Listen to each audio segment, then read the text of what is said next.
COVID-19 or coronavirus disease has engulfed entire world including India. Today we have Dr. Deven with us, who is the professor of surgery, head and neck at AJ Medical College. Welcome Dr. Deven on this show, which is specially about News Karnataka, V4 News, Global TV and Organ Donation India Foundation.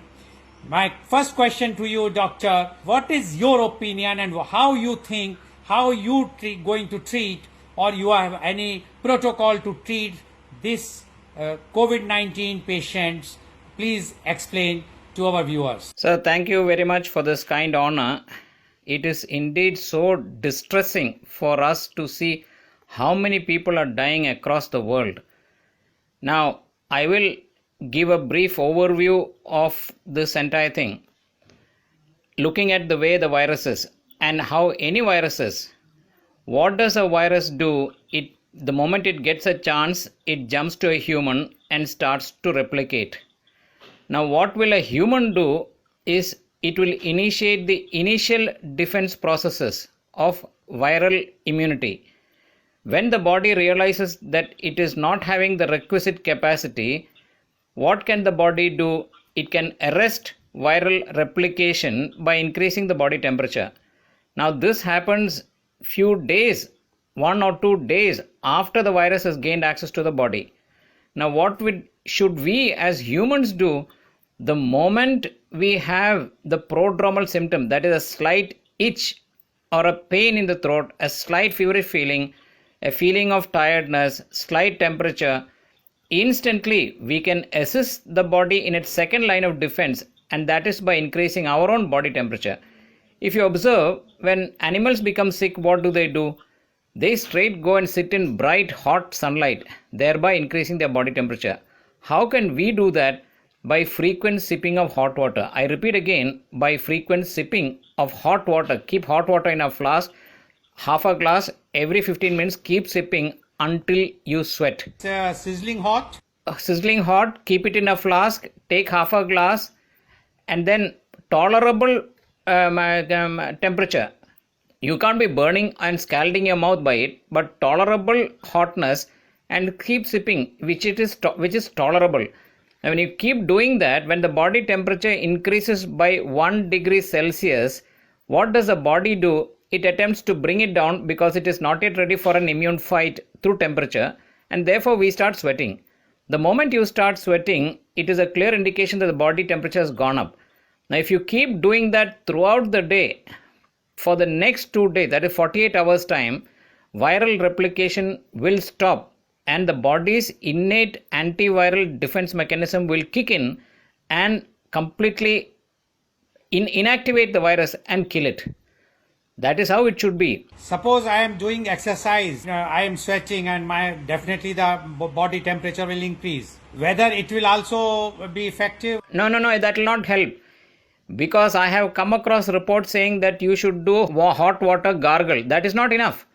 You need to keep hot water in a flask and keep sipping hot water till you start sweating. Question is about the exercise. Yeah, no, exercise and this has no relevance. If a person feels that he is getting infected, or even I often tell, if you have gone to an epidemic zone where there is known case of coronavirus, come back for the next 48 hours, keep sipping hot water till the body temperature increases. In that 48 hours time, the body's immune defenses will kick in and clear the viral load. What is the prime intent? To clear off the viral load and kill it. Now, why are people dying? When you look at why are people dying when the immune system is not adequate enough? So, therefore, our focus should be to increase the immune levels of the population at large. Now, as you know, earlier, many years back, during my post-graduation, my prime research and thesis was on immunology and infections. At that time, I had a massive file only on zinc. What is the basis of the immune system of the human body? Primarily, it is red, which is why when we say an apple a day keeps the doctor away. Why do we say an apple? Because when you cut an apple, it becomes red, showing it has a rich content of iron. Earlier, we knew that if we had adequate iron stores, the body's immunity will increase. The second thing of immunity is zinc. Zinc is the second cornerstone of immunity. And of course, we had Linus Pauling, a double Nobel laureate, who talked about vitamin C. Now, the main defense mechanism that first kicks in is called humoral immunity, which is antibodies.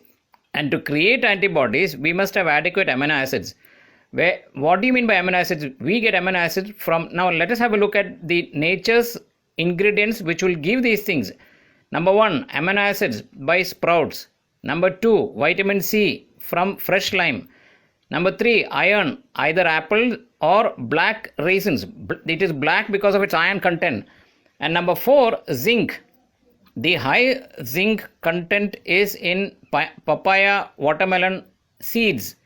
So if you have either these as natural ingredients or if you have them as supplements, to a large extent the body gets a fighting chance to fight this virus. I have treated countless children by just these supplements, and many parents, countless parents have come and told me about 9 weeks of supplementation later, the large extent of viral sore throats or viral sinus disease which children suffer, they've all disappeared. We should realize, why do we call a cold a cold? Cold is a virus activator. There are dormant viruses in our throat, and when children drink ice, this virus gets activated and they get a sore throat. And then, of course, we immediately go and give antibiotics, which is not the way because it is primarily a viral infection. What do I tell parents? The moment you give a child something ice or cold, come back home and drink half a glass of hot water. To a large extent, this viral activation will not happen.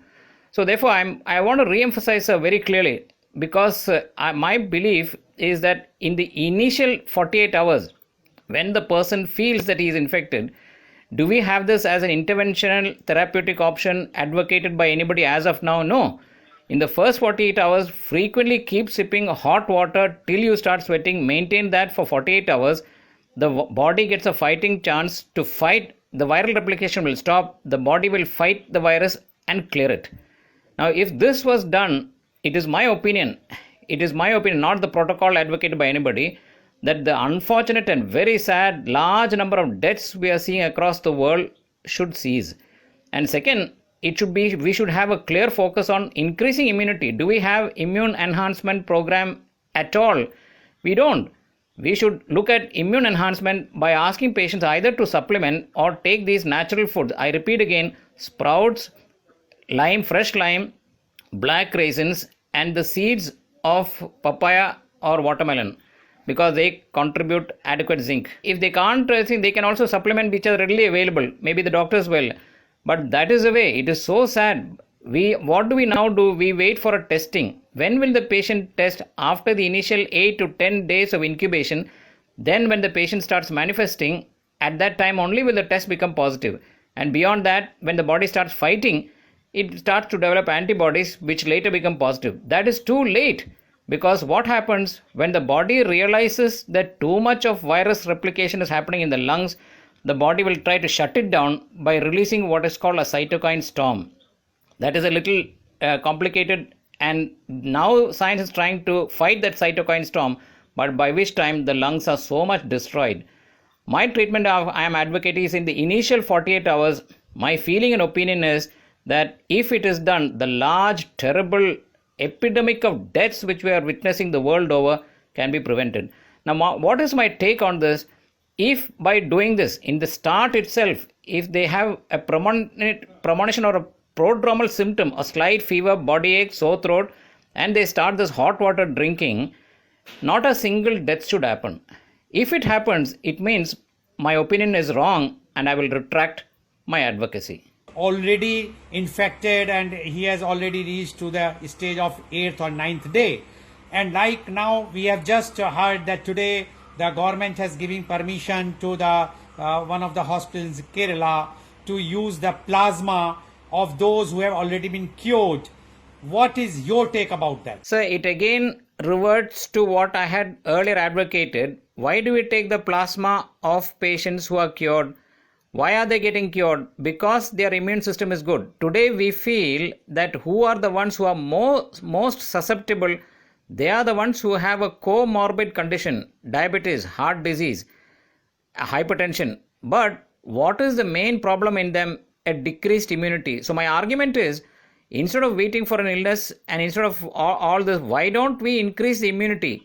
If the immune system is vastly enhanced, this susceptibility should not happen. So now what are we doing now? A patient who has recovered means he's got a good immune system, and we take the blood of that patient, if provided, if it is compatible, then we, or the serum, and then we inject into those who are suffering. That is a good idea, but by the time it is too late actually, and only God can help. I wish that by the divine's intervention, patients will survive. Now, there have been patients who have been cured by this technique, I know. In 1890, when the diphtheria came, and at that time there were no antibiotics in the world, at that time these techniques were used and many patients were saved. What you say about that? That is true, because they are applying the same principle of an enhanced immunity. There are some people whose immune system is good, either because of their dietary pattern or they have looked into it, and therefore, as a consequence of enhanced immunity, they are able to fight it.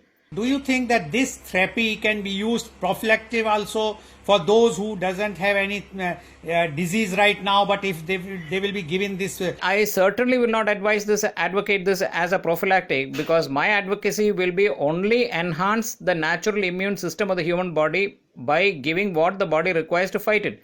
I repeat again, what are the natural ingredients? Amino acids, iron, vitamin C, zinc.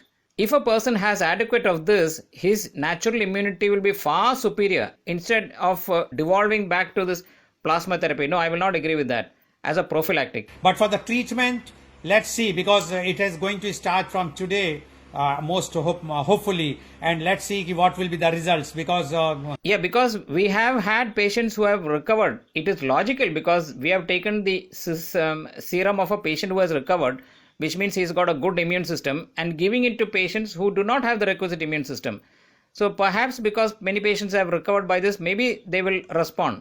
Now, there is one take I would like to clarify, because there's a huge phenomenon of hydroxychloroquine. Everywhere, hydroxychloroquine is been advocating, and why we are not taking this as a prophylactic or for the treatment. What is your take about this? So the thing is, I was the first one who read the original report by that eminent immunologist Rauf in south of France. The moment I saw that report, I advocated to everybody to take hydroxychloroquine and azithromycin. But we failed to realize one terrible thing, that concurrently, jointly, they have an effect on the heart's conductive system, and as a consequence cause the conductive block causing arrhythmia or death. As you know, recently, about 2 weeks back, a doctor who was taking it as a prophylactic had a heart arrest and died. There are several doctors who have had heart trouble or death because of hydroxychloroquine. Now, how can we prevent that from happening? It is a conductive block, and therefore earlier research reveals that while taking hydroxychloroquine, you must also supplement omega-3. To a large extent, omega-3 will protect the conducting mechanism and prevent this terrible fatality which happens as a consequence of us trying to protect from this disease by this drug. So anybody taking hydroxychloroquine, number one, he must have a prophylactic or an initial heart ECG, an ECG showing that the QT interval is not less than 225 nanosecond millimeter. It should be not less than 225. If it is so, it is highly risky for the individual to take that drug. Second, if they are taking it, they must also take omega-3 tablets. In which case, to a large extent, I believe they will be protected. Doctor, you have mentioned about the L-throcin along with the hydroxychloroquine. If we will take only the hydroxychloroquine, then what will be the impact? Hydroxychloroquine is now taken by many doctors and health workers primarily as a prophylactic. Why did they add azithromycin? Because azithromycin has an eminent action on the lungs. Now, as you know, the most common complication of the coronavirus is lung infection and pathological developments. Because azithromycin has an action there, it is also added. But there is a little bit of caution I would like to advise. Azithromycin has caused agranulocytosis in a few patients and they have died as a consequence of azithromycin. So we need to be very careful and we need to be monitoring these patients minutely before we can advocate it as a long-term or a large-scale treatment. That there is a feeling that whosoever has taken the BCG, anti-tubercular vaccine, initial stage in the childhood, they have a more resistance power against this coronavirus. What is Your opinion about that? Sir, I read about that. The thing about BCG is because it is a vaccine, it triggers the immune system, allowing it to increase its production of both T and B cells. But my argument against is I have treated countless number of individuals for both viral sinus disease, viral sore throat, by just enhancing the immune system naturally and then by asking them to sip hot water. So therefore, why should we revert to a vaccine and attempt by wherein which we can actually enhance the immune system by the way nature has intended it to be? Millions of years by a natural immune mechanism we have survived on earth. So millions of years. So why should we therefore look at the current thought of BCG and other things? I will not advocate that. I only will advise the general public, because there is a small little report that happened. They looked into those who died at a later age, and they found that those people had a lower level of blood zinc. Now, if that is said to be true, it is true for the larger population. We do not have adequate zinc containing foods in our diet, zinc being the second pillar cornerstone of immunity. This is what we should do, and we should not advocate BCG and other things. No. So according to you, to increase the immunity, we should have a zinc tablet or something like that? Iron, which comes from black raisins or black dates. Vitamin C, that comes from fresh lime. Amino acids, that come from sprouted grains. And zinc, which is found to be rich in papaya, watermelon seeds. Okay. So according to you, it's all natural thing which Yes. can increase our immunity. Correct? Yes. Today, Dr. Deven clarified the doubts about coronavirus, and you have mentioned that instead of going for such type of treatments, what is prevailing right now, why not a very simple thing? If we will increase our immunity by taking those things which are naturally available, one can have, and at initial stage you feel that you have a sore throat or slight temperature, increase the body temperature by sipping the hot water, and otherwise increase intake of omega-3 by natural things like what you have already explained. One can survive in this present scenario. Thank you very much, Dr. Deven, for coming on this show, which was brought especially by News Karnataka, V4 News, Global TV, and Organ Donation India Foundation. Thank you very The much. thing is, if by this talk and your wonderful questions and my responses, if we can avoid the terrible deaths that are happening around the world, we will be blessed. That's what our aim is. Thank you very much, Doctor, for giving your... Thank you so much. Thank you very much.